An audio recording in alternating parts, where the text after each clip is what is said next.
Déjà un certain nombre d'années, on avait travaillé avec le CAUE pour avoir une idée générale de ce qu'on allait faire, le fonctionnement de ce centre de village avec le reste de la commune qui est assez étendu avec des quartiers un peu différents. Donc il y avait l'idée de mettre en valeur le centre du village, mais aussi de le relier avec les équipements extérieurs. Donc on a fait beaucoup de choses pour avoir accès à la nature. Vous voyez, sur la place de l'église, pendant très longtemps, c'était du stationnement. Donc j'ai commencé par sortir les voitures de la place de l'église, elles sont allées dans la cour du prieuré. Pour justifier l'enlèvement des voitures de la cour du prieuré, on a transformé cette cour qui était un vaste parking en jardin de cloître. Et là, elles étaient encore dans les rues et à l'occasion de l'aménagement du village, on les a sorties définitivement. On s'est dit quand même qu'il fallait leur offrir une compensation et on a fait un parking là aussi qu'on voulait végétaliser. Ce sont des pavés en béton mais alvéolés de façon assez large dans lequel on plante du gazon. Voilà, et après on a fait des plantations d'arbres aussi complémentaires qui sont assez calmes, les enfants peuvent s'amuser, ça a changé l'ambiance et quand on peut le faire, moi je le recommande parce que tout le monde en profite, quoi. Oui. Les gens de l'extérieur comme les gens du lieu. Une petite rue derrière qui avait l'air tout à fait modeste, eh bien, elle avait un très bel alignement. Par exemple, en face de l'église, là, il y a ce qu'on appelle la grande rue, avec des petites fenêtres toutes à la même hauteur, qui donnent quand même un certain style à la rue. Des choses que les gens ne voyaient pas, même que moi je ne voyais pas.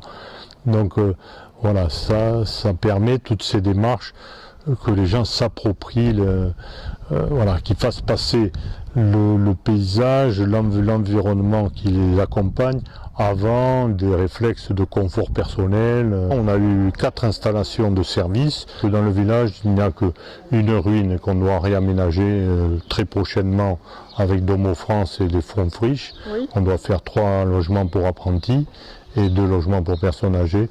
Et puis une maison là qui va être réhabilitée. Mais tout est habité. Parce qu'en tant que maire rural, je m'étais aperçu qu'on subissait les projets urbains ou les lotissements et tout ça. Et donc si on voulait avoir des extensions de bourgs, enfin de l'urbanisme un peu de qualité, il fallait que la commune reprenne la main. Et pour reprendre la main, il fallait avoir les moyens d'acheter du terrain ou des immeubles anciens qui étaient dégradés et tout ça. Et donc souvent les communes, quand les opportunités se présentent, n'ont pas forcément les moyens financiers de le faire immédiatement. Et donc le PFL permet de porter cet immobilier construit ou non bâti, et le temps que la commune fasse son projet, soit un projet public, soit elle peut refaire un projet privé, mais elle a la main sur le projet et elle a les moyens d'attendre, puisque le PFL va porter l'immobilier pendant 3 ans, 4 ans, 5 ans, 8 ans, voilà, le temps que le projet se réalise. Ça nous a servi, nous ici, justement pour pouvoir refaire ce jardin de cloître. On a racheté une grande partie du couvent et du parc, donc c'était un prix assez élevé. Je suis arrivé à faire financer mes travaux à 80%, bon j'ai mis le temps, mais j'y suis arrivé, l'État m'a bien aidé, l'agglomération d'Agen m'a aidé. Bon, maintenant avec l'intercommunalité, les agglomérations pour les petites communes viennent en soutien aux petites communes. Donc on a choisi des végétaux assez rustiques. Chaque massif a été fait en accord avec le propriétaire de façon à ce que ça soit accepté par le propriétaire riverain et qu'on ait des chances qu'ils soient entretenus par le propriétaire riverain. Parce qu'on n'a pas de personnel municipal énorme ici. Et donc il fallait trouver ce compromis. On fait ce qu'on appelle des chantiers citoyens le premier samedi de chaque mois. Et là on fait des travaux d'amélioration, soit du patrimoine bâti, soit du patrimoine végétal.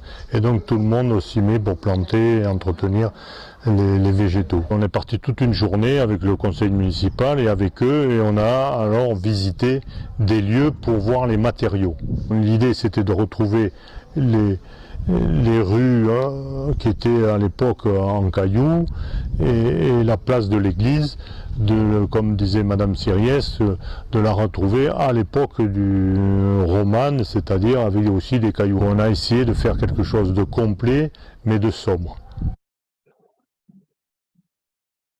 Là, le prochain projet, on fait une piste cyclable entre le village et la piste cyclable qui est en bas là, sur l'agglomération, en passant par les chemins ruraux. Ici, on a le projet d'aménager le tour, maintenant l'extérieur, puisque c'est une départementale. On travaille avec le service d'aide technique du département. On va essayer de faire le plus végétal possible, des bordures en terre, pierre, des gazons, des plantations. Alors, il y a des objectifs donc, paysagers, des objectifs de sécurité qui sont compliqués, oui, de stationnement, de liaison avec le village, et puis aussi de circulation douce. Comment accueillir de la population sur notre commune. Voilà, alors jusqu'à maintenant, on était un petit peu dispersés, donc on a l'idée de se regrouper, mais bon, c'est pas évident, dans un site patrimonial remarquable, d'aller faire des lotissements. On a fait l'acquisition d'un terrain d'1,2 hectare, de façon à pouvoir avoir la main sur l'organisation du lotissement. On va sûrement lancer un appel à projet. Dans le Gers, il y a un de mes collègues qui avait eu la bonne idée, lui aussi il fait des lotissements communaux, et il plante bien avant d'aménager les terrains, il plante, et quand les maisons s'implantent, il y a déjà les limites faites avec du végétal. On a visé 200 hectares de zones d'activité, où on mutualise d'ailleurs avec la base de travaux de la future ligne LGV Bordeaux-Toulouse qui a préempté 60 hectares sur ces 200 hectares. Mais on a commencé en bordure de ces zones à créer des espaces boisés dans lesquels on fera des circulations pour faire améliorer la jonction entre les lotissements, l'habitat privé qui est en bordure et la zone d'activité elle-même. On a fait des circulations douces, on essaie de faire que ces zones d'activité soient ce qu'on appelle une base de vie aussi, quoi. Notre projet futur sera de rejoindre cette zone avec le cœur du village le plus proche, de façon à ce que voilà, ça ne soit pas isolé complètement avec le reste de la vie sociale. Quand vous êtes élu, si vous avez un conseil municipal homogène, une bonne équipe qui vous soutient, ça facilite beaucoup les choses. Parce que quand vous faites un projet, il y a toujours les inconvénients, les avantages et les inconvénients. C'est très facile de mettre en avant les inconvénients plus que les avantages. Donc il faut aller à l'extérieur, voir ce qui s'est fait ailleurs. Voilà, il faut sortir de sa commune. Et la troisième méthode, c'est comme je vous l'ai dit, d'être patient, de prendre le temps. Moi j'ai un carnet où j'ai des choses à faire depuis 25 ou 30 ans. Quoi.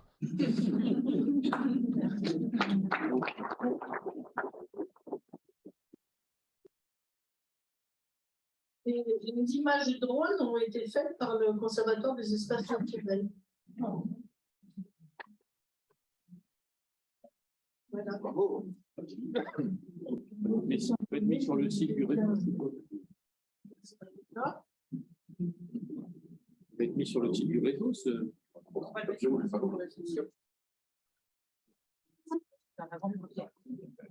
Pour répondre aux questions.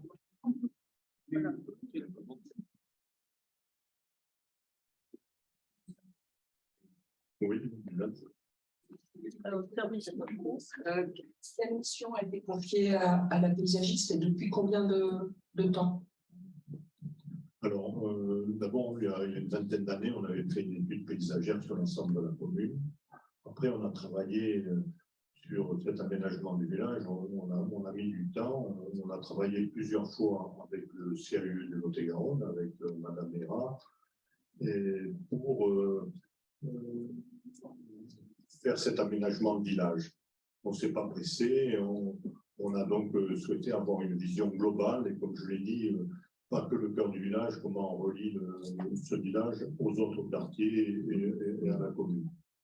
Donc ça a pris du temps et après, quand on a eu cette étude un peu globale, on a travaillé toujours avec le CAUE pour définir un cahier des charges pour choisir le bureau d'études, donc la paysagiste avec l'architecte du patrimoine et le bureau d'études réseaux voirie. Voilà, donc on a pris du temps. Et là, cette étude, elle a été aussi divisée en deux. Une étude plus globale pour, si vous voulez, qu'on ait une vue générale de ce qu'on ferait à l'intérieur du village, mais à l'extérieur du village aussi. Et puis une deuxième étude qui déterminait vraiment les travaux qu'on allait faire à l'intérieur du village. Voilà, donc ça a été long, quoi. Ça a été long. Bon, après, c'est une commune qui n'est pas très riche. Hein. Notre capacité d'investissement, c'est 80 000 euros à 90 000 euros par an. Donc, il faut être très patient parce qu'avant d'avoir fait ça, on avait fait des choix de faire d'abord une école maternelle et une école primaire. Après, on a fait une salle des fêtes et un parc sportif. Et on est venu faire l'aménagement du village vraiment sur le troisième grand projet qu'on avait. Après, moi, le message que je peux faire passer, c'est bon, d'abord, il faut avoir un bon document d'urbanisme. Il faut avoir. On avait fait un poste dans les années 84. Après, on a réalisé ce poste après l'étude paysagère, justement. Et maintenant, on est dans le cadre d'un PLU intercommunal. Je pense que ce qui va sauver les paysages, c'est justement de passer aux documents intercommunaux. Parce que, bon, il ne faut pas le nier, il y a des élus dans la salle ici, il y a une très grosse pression quand vous faites un PLU communal, vous avez la pression des administrés, toute cette pression, vous ne prenez pas la distance qu'il faut avec votre commune et avec, je dirais, les centres, enfin, l'intérêt général. Et puis, il faut moi, ça m'a toujours surpris que l'État laissait faire les PLU isolés, quoi, commune par commune. Je me souviens qu'en 1984, quand on a présenté la décentralisation avec la compétence urbanisme, il y a eu une réunion avec la DDT et j'avais posé la question de savoir si on partait seul faire les PLU, le poste à l'heure actuelle. Et on m'avait répondu oui, il n'était pas question de faire de l'intercommunalité sur ça. Quoi, hein. Donc ça a été une erreur grossière. Donc maintenant, on est revenu sur ça, et je pense que le meilleur outil, c'est le PLU intercommunal. Alors, bien sûr, le SCOT aussi, le SCOT est très important. Voilà, mais la deuxième chose, c'est l'outil foncier. Moi, sur ma commune, tout ce qui a été beau, c'était pour la commune. Donc, j'ai acheté le plus beau terrain pour mettre l'école. Après, on avait notre politique au départ, c'était l'accès à la nature. Voilà, c'était l'accès à la nature. On a une très belle commune avec 2 vallées qui se jettent dans la Garonne. On a 3 km de bord de Garonne et on a fait une politique aussi foncière. On fait restructurer tous les chemins ruraux. Ça a été compliqué parce qu'à l'époque, il n'était pas possible de faire des échanges de chemins ruraux, de faire des échanges avec les propriétaires pour dépasser le chemin ruraux quand ils gênaient les gens qui passaient au milieu des maisons, au milieu d'un champ. Voilà. Et j'ai aussi acheté beaucoup de choses. J'ai acheté des bords de Garonne, j'ai acheté encore dernièrement 4 hectares de riz piscine en bord de Garonne, on a 8 hectares de riz piscine en bord de Garonne. On a fait un centre de découverte de la nature sur 8 hectares dans un site magnifique entre un ruisseau, des falaises et des bois. Donc là, ça sert pour les écoles et les centres de loisirs. On a acheté des terrains pour faire à côté de la salle un parc sportif. Et puis on a acheté la grande partie du prieuré qui avait été vendu aux enchères à la Révolution, avec tout son parc derrière de 2 hectares. Donc maintenant, là, ça a donné beaucoup de souffle à notre Sauveté, au petit village qui est assez patrimonial, mais rural quand même, avec ce très beau prieuré roman au milieu. Mais bon, maintenant, on a 2 hectares qui entourent ce prieuré qui est préservé, sur lequel on fait des jardins. Et puis, bon, il m'arrive d'acheter un bois, par exemple, dans un quartier, il y a 2 ans, on a acheté 4000 m² d'un bois qui se vendait, qui était classé espace boisé classé, mais bon, c'était un gars d'Agen qui venait acheter ce bois, donc est-ce qu'à l'hiver, ils mettent le caravane, un cabanon et tout? Non, on a acheté le bois. Et voilà, donc j'ai une politique foncière très, très active, bon, même aller jusqu'à l'expropriation d'une partie du parc du prieuré à l'époque, parce qu'on ne s'entendait pas avec les propriétaires. Je pense qu'on a acheté 1,5 hectare, comme vous l'avez entendu, pour faire un futur agrandissement du village. Donc, une politique foncière très dynamique. Et donc, moi, j'ai été à l'initiative de la création de l'établissement public foncier local, parce que je m'occupais des communes rurales dans l'association des maires, et je voyais que l'urbanisme dans les communes rurales, on le subissait. Et donc, pour ne pas le subir, il faut avoir une politique agressive d'acquisition du patrimoine bâti intéressant, ou du patrimoine des terrains qui pouvaient servir à des extensions ou des créations de lotissements. Voilà, donc j'ai mené ça, c'est une politique assez agressive du point de vue foncier pour pouvoir contrôler les choses et surtout s'approprier au profit du collectif les plus beaux éléments de la commune qui permettaient aux gens de profiter de la commune. Alors moi j'ai une question aussi. Bonjour, Justine Lehu, paysagiste au CAE. D'abord bravo pour cette belle politique de paysage. On a envie un peu le CAE 47 d'avoir une référence comme ça. Je pense aux élus qu'on rencontre souvent qui n'arrivent pas à sortir la voiture du bourg. Vous avez parlé de compensation et c'est hyper intéressant. Mais comment vous avez fait pour convaincre les administrés de plus garer devant chez eux alors j'imagine qu'il y a une temporalité, mais... Oui, voilà. Ce que je ne dis pas, c'est que je suis un élu, pour m'amuser, je dis développement durable, élu durable. Parce que bon, je suis élu depuis 1983. Donc j'ai eu beaucoup de patience. J'ai les objectifs et j'ai mis beaucoup de patience pour les atteindre. Comme vous avez vu, j'ai viré les voitures de la place de l'église. Elles sont allées dans la cour du prieuré, qui était une cour privée. Pendant longtemps, les gens n'avaient pas le droit d'y aller parce qu'il y avait une propriétaire qui faisait le ménage. Bon, cette propriétaire, elle était âgée, elle est allée en maison de retraite à Bordeaux, donc les gens se sont appropriés la cour du prieuré.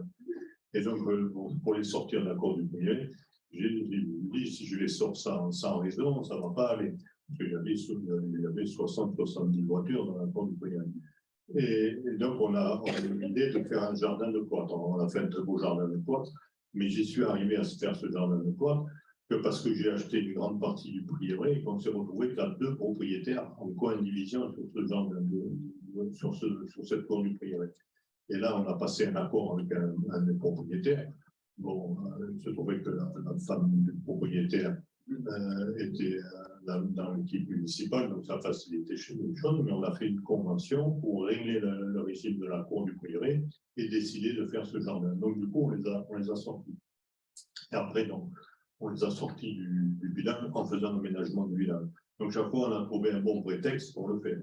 Mais pour les sortir du village, on a fait 2 parkings, un au sud et un au nord. Bon, il y en avait un au nord qu'on avait commencé à faire, mais on a fait 2 beaux parkings pour que les gens puissent pas avoir à traverser la totalité du village qui doit faire 150 mètres ou 200 mètres de large, et qui fait que 100 mètres à faire d'un côté et 100 mètres à faire de l'autre. Mais voilà, donc, alors on a du logement locatif dans le village. Alors il y a eu un effet secondaire, je ne vais pas m'en vanter, mais c'est que les emmerdeurs sont partis, parce que les emmerdeurs, ils voulaient avoir la voiture devant la porte, les locataires, ils voulaient avoir la voiture devant la porte, et bien en définitive, ceux qui voulaient ça, eh bien, ils sont partis. Voilà. Donc on a gardé que les gens qui appréciaient le sens. C'est du concret.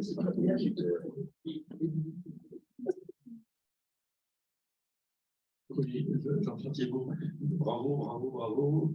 Une précision, parce que ça occupe quand même beaucoup d'espace et qu'on voit sur les photos aériennes, sur les vidéos, comment on appelle ça, les films aériens, pardon.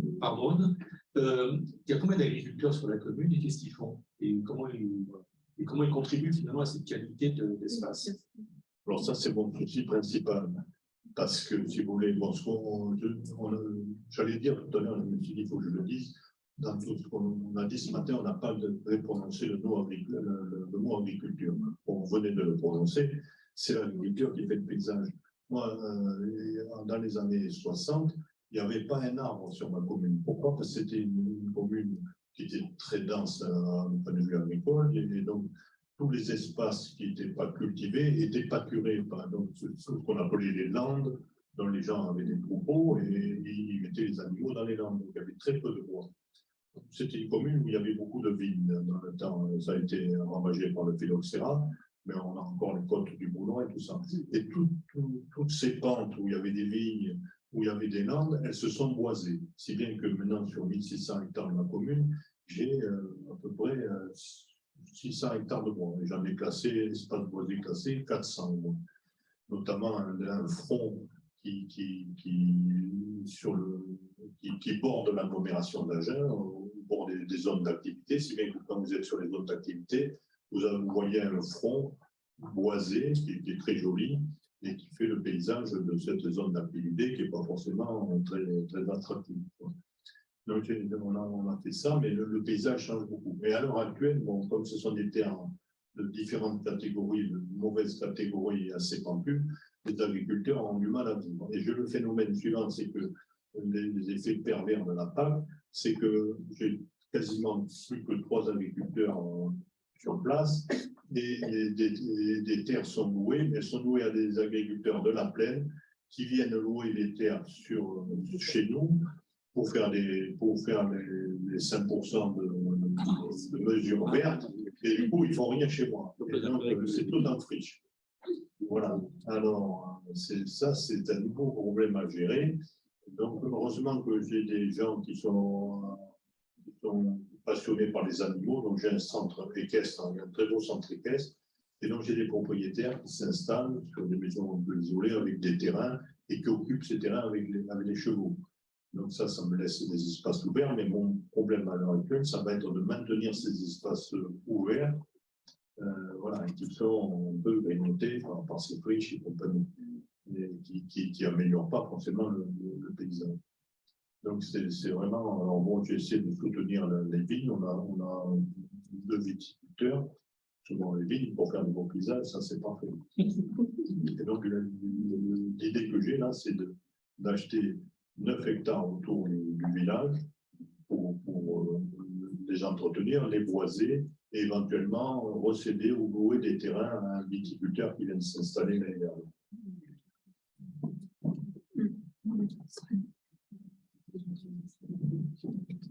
Pas de maréchage. Non, parce que les carottes, il y a comme des cailloux, alors il faut les éclater. Juste une question, chef de projet pendant le PFL local, il couvre combien de communes? Alors, c'est un PFL local qui couvre l'agglomération d'Agen, 44 communes. D'accord. Alors, c'est moi qui en suis le président. Et donc, on intervient dans les 3 jours qui suivent quand on est au téléphone. D'accord. Non, parce que c'est une remarque. La question, elle a un but, c'est que derrière, nous ici, on est couvert par le PFL de Nouvelle-Aquitaine, qui est quand même un gros établissement qui couvre un certain nombre de communes. Et on voit que la question du foncier, maintenant, elle arrive limite trop tard sur nos communes de Girondine, notamment dans les Pyrénées-Urbaines, la Gironde, mais on a des maires de plus en plus, notamment la Plaine. J'espère qu'on va faire un film sur ce qu'ils essaient de faire, dans l'idée qu'ils essayent de solliciter le foncier communal et les plus beaux fonciers. Et ça, je pense que pour nous, c'est essentiel. La vidéo, on pourra la présenter chez nous aussi, parce qu'il y a cette logique foncière qui est importante, puisque les anciennes générations de mandats ont réussi à avoir des réservoirs fonciers importants partout dans la commune. Et on remarque qu'au final, les mandatures actuelles sont contraintes de lâcher le foncier pour financer d'autres équipements et ne reconstituent pas leurs ressources foncières. Et le PFL, c'est vrai que c'est un bel outil, il commence à peine, il limite trop tard, 10 ans en retard, à marcher sur nos territoires. Donc ça, c'est un très bon outil. Moi, j'avais 30 ans que je voulais le faire. Donc, quand j'ai été président d'une communauté de communes, j'ai réussi à le faire avec la communauté d'agglomération d'Agen. Bon, maintenant, on est regroupés. Ça, c'est.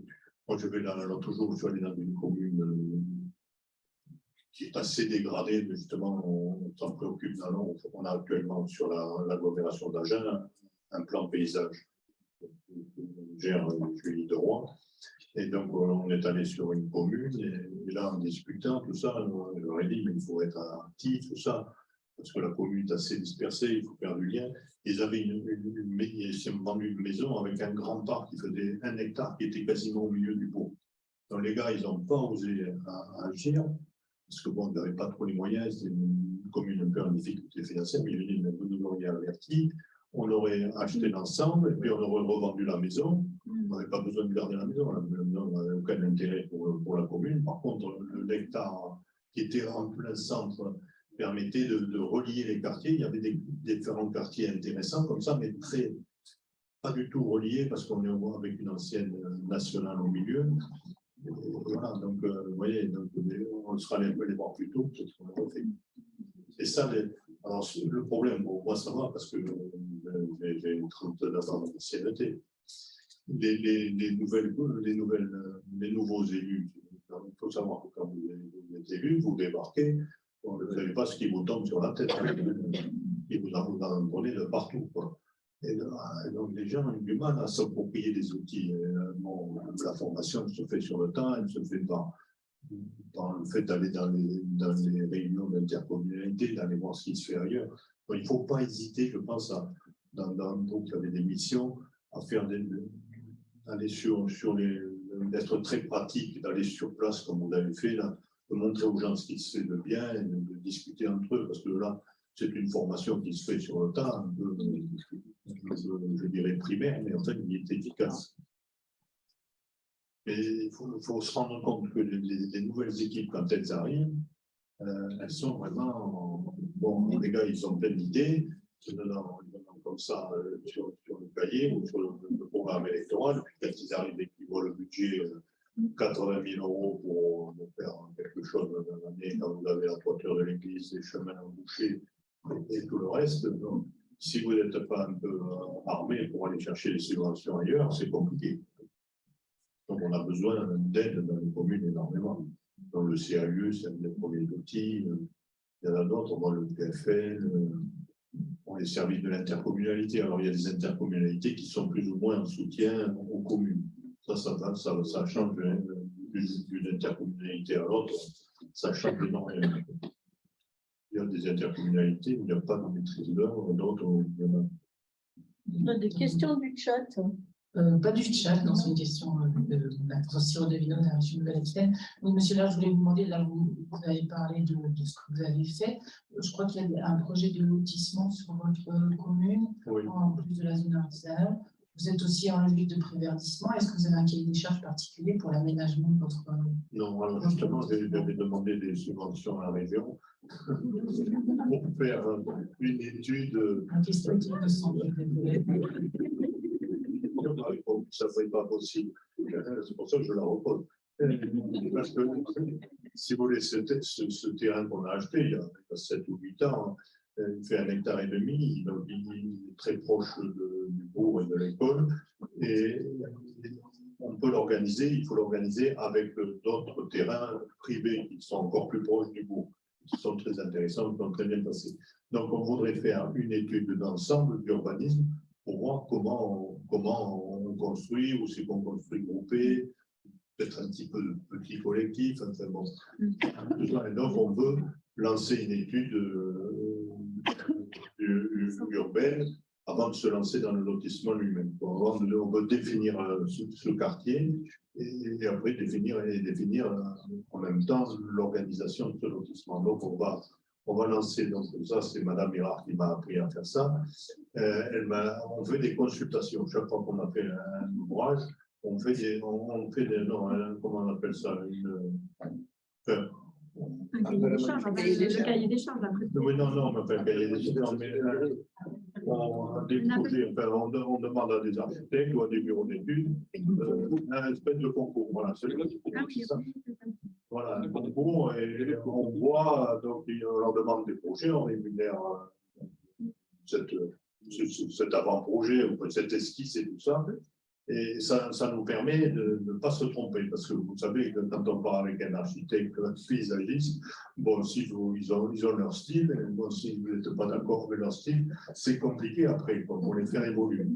Donc, c'est ce que nous avait conseillé Mme Mirard, ce qu'on a fait pour l'école, et ce qu'on a fait pour la salle des fêtes. D'ailleurs, la salle des fêtes, il y avait trois projets, et donc, il y avait Madame Camille, votre directrice de l'école paysagère. Madame Benigorowski. Benigorowski, je ne sais pas dire son nom, je vais me tromper. Et donc, quand on l'avait invité pour montrer ces 3 projets, Et donc, quand on les a vus, il nous a dit, bon, celui-là, c'est pas la peine d'y compter. Bon, il nous a resté plus que 2, et bon, on en a choisi un qui était très bien. Voilà. Et on veut faire la même chose pour cet aménagement. On ne s'est pas pressé parce qu'il se faisait un lotissement déjà privé. Et bon, on attendait, on ne voulait pas se mettre en concurrence avec notre lotissement. Par contre, sur le lotissement privé, vous pouvez donner une préconisation. Mais sur le lotissement privé, bon, c'est pas le top, quoi, hein, mais il y avait quand même eu, il y a eu quand même un paysagiste. On est dans la zone de l'architecte du bâtiment, dans la zone de protection du monument historique. Bon, ça pourrait être pire. Bon, hein, mais le gros problème, bon, j'ai parlé de tout le problème agricole, mais le deuxième problème qu'on a à l'heure actuelle, c'est que bon, les gens, maintenant, les jeunes ménages, ils arrivent, ils ont fait leur projet, ils ont fait sur Internet, ils ont eu 50 façons de faire des maisons individuelles, et donc ils s'investissent dans leur projet, et ils arrivent avec des trucs très très modernes, ou comme ils ne se préoccupent pas de savoir où ils vont se mettre. Bon, ils font leur projet chez eux, madame et monsieur, et voilà, et puis quand ils arrivent là, on dit non, ça ne va pas tout à fait, et là c'est compliqué. Donc du coup, on s'est lancé dans une procédure de site patrimonial remarquable, parce que bon, heureusement, on a la protection des monuments historiques, et ça nous a sauvés aussi, parce qu'il bon, n'y aurait pas eu ces protections. On est un site inscrit aussi des chutes des coteaux de Gascogne. Bon, pas moi qui ai tout fait, hein. L'architecte des bâtiments de France, bon, nous a bien aidé. Et donc, on veut se lancer dans le site patrimonial remarquable et avoir donc, un inventaire de ce qui est à protéger et puis un règlement, parce que ça serait plus facile, parce qu'à l'heure actuelle, si vous voulez, les gens, ils font leur projet, ils arrivent, ils le présentent tout fait à l'architecte des bâtiments de France et il faut le refaire, et c'est compliqué, quoi. Donc l'idée, ça serait d'avoir avec le règlement du site patrimonial remarquable, quand même des lignes de conduite. Voilà. Par exemple, moi, dans mon règlement du PLU, j'ai interdit les murs en béton. À l'heure actuelle, c'est affreux, quoi. Les gens, s'ils n'ont pas fait leur mur en parpaing de 2 mètres de haut pour se cacher derrière, et leur portail avec les trucs qui tiennent le portail, les trucs en parpaing aussi, quoi, ils ne sont pas contents.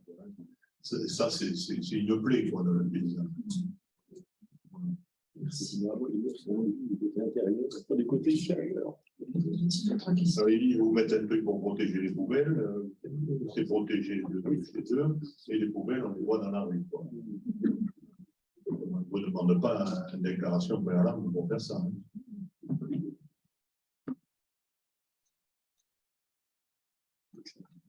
Pas de questions dans le chat.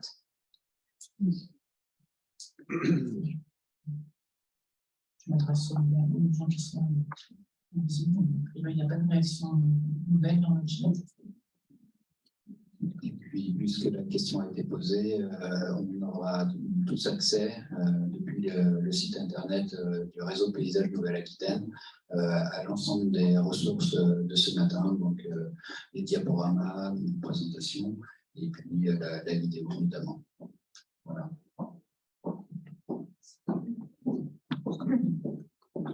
Merci au CEU quand même d'avoir mis en évidence ce village. Alors maintenant, je n'oublie pas de le dire à mes administrés. Je leur dis, vous savez, on a été retenus dans le CEU pour qu'ils comprennent qu'ils ont quand même un patrimoine intéressant. Ce n'est pas facile à se faire passer.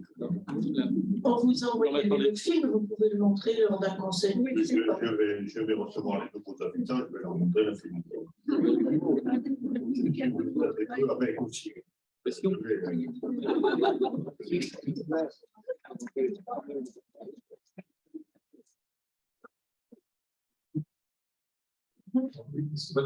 de prolonger un petit peu, mais pour faire ce système de rapport d'échelle entre la parcelle et puis le grand paysage, on l'a bien vu sur votre commune, mais au-delà, l'agglomération d'Agen, c'est quand même une grosse machine, avec de gros enjeux, avec une gare TGV, peut-être qu'il faut le positionner maintenant, dans le futur, avec le fleuve qui passe au milieu, avec une série d'éléments végétaux, de relief, etc. Est-ce que dans la planification, le futur PLUI, c'est un PLUI, PLUI, voilà, de l'agglomération d'Agen, est-ce que l'approche paysagère, la méthode paysagère est utilisée et de quelle façon et à quel moment? Alors, je vais vous répondre avec plaisir parce que donc, je m'occupe de l'urbanisme sur l'agglomération d'Agen depuis très longtemps. Donc, sur l'agglomération d'Agen, vous aviez deux handicaps. La zone inondable, qui est très large et qui est très dangereuse, la Garonne est très dangereuse, et puis la petite taille des communes, c'est-à-dire le morcellement administratif. Voilà, donc tout mon travail a consisté d'abord à structurer l'agglomération. Et donc, on est parti du pays de la Genée. En 1992, M. Jean-François Poncet était président du conseil départemental. Et il m'a appelé un jour, il me dit voilà, il va y avoir un projet TGV entre les grandes de toutes les métropoles européennes, et il y aura un projet TGV Paris, Bordeaux, Toulouse. Et donc, il faut se préparer parce qu'on aura la ligne qui passera dans notre vallée, mais il faut surtout avoir une gare. Pour répondre à votre question, il faut avoir une gare de la moyenne Garonne. Donc, en 1992, on a créé ce syndicat. Donc, c'est moi qui en étais responsable. Et en 1998, on a arrêté le schéma directeur de la région agenaise, qui était l'ancêtre du SCOT. Et donc, on a arrêté les deux passages du TGV à l'époque, donc contre dans et marais. Et en 2014, les services SNCF, avec qui on avait travaillé à l'époque, ont repris le tracé qu'on avait arrêté en 1998, avec un projet de gare, et puis bon, toutes les infrastructures qui vont avec, de façon à ce que la nouvelle sortie autoroutière, l'axe nord-sud, arrive sur le parking de la LGV, de façon à ce qu'elle soit le plus accessible, le parking de la gare LGV, de façon à ce qu'elle soit le plus accessible. Et donc, mon travail donc, a consisté à essayer de lever ces deux handicaps. Donc, en structurant l'agglomération, on a arrêté de faire de la concurrence entre les communes, de faire de la concurrence entre rive gauche et rive droite. Parce que, si vous voulez, les gens de la rive droite continuaient à construire dans la zone inondable. Ben bon, on occupait la zone inondable et on a fait des grands travaux pour protéger ces zones inondables. Et donc, ça a coûté les yeux de la tête et toutes les capacités d'investissement se sont portées sur ces grands travaux de protection. Qui, à mon avis, si bon, j'en étais à l'époque suffisamment influent, on n'aurait peut-être pas fait tous ces travaux comme on les avait fait.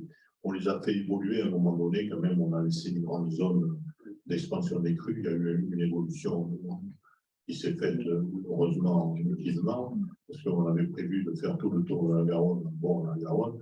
C'était une erreur grossière. Voilà. Et donc, voilà, maintenant, l'agglomération est bien structurée sur son bassin de vie, son bassin économique. Donc, l'agglomération a 44 communes. Alors, à l'époque, on avait 6 intercommunalités, des communes indépendantes et tout ça.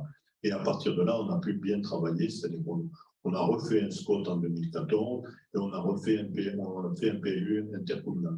Et donc, là, maintenant, on est à l'époque où on vient de lancer la révision du SCOT et on vient de relancer la révision du PLU. Et en attendant ça, on a fait un plan, on termine un plan paysage parce qu'on pensait qu'avant de faire ces révisions, c'était bon justement d'avoir une vue paysagère des choses. On travaille aussi sur la Garonne, qui est un très bel axe, qui est vraiment très structurant sur nos paysages et puis sur la vie aussi de cette agglomération. Voilà. Donc, on a vraiment pris ça en compte. On termine ce plan paysage et on attaque la révision du SCOT et la révision du PLU intercommunal. Et on va essayer de faire un SCOT et un PLU de qualité de vie. Parce que la dernière fois, on a beaucoup insisté sur les infrastructures, sur les zones d'activité, sur la réduction de la consommation des terres agricoles et naturelles, notamment sur l'habitat. Voilà, et on n'a pas trop travaillé sur les mobilités, sur la qualité de vie. On avait quand même travaillé sur les trames vertes et les trames bleues. Mais là, on va essayer de travailler sur ce qui fait la vie du quotidien pour les gens. Et peut-être un message à faire passer, quoi. On a donc cette loi sur climat et résilience avec la réduction 50%. Et puis la ZAN en 2050. Bon. L'autre jour, moi, je suis intervenu là, chez les commissaires enquêteurs pour donner un témoignage. Bon, moi, je pense que mettre en avant la ZAN, zéro artificialisation nette, bon, il y a un principe à l'impossible, nul n'est tenu.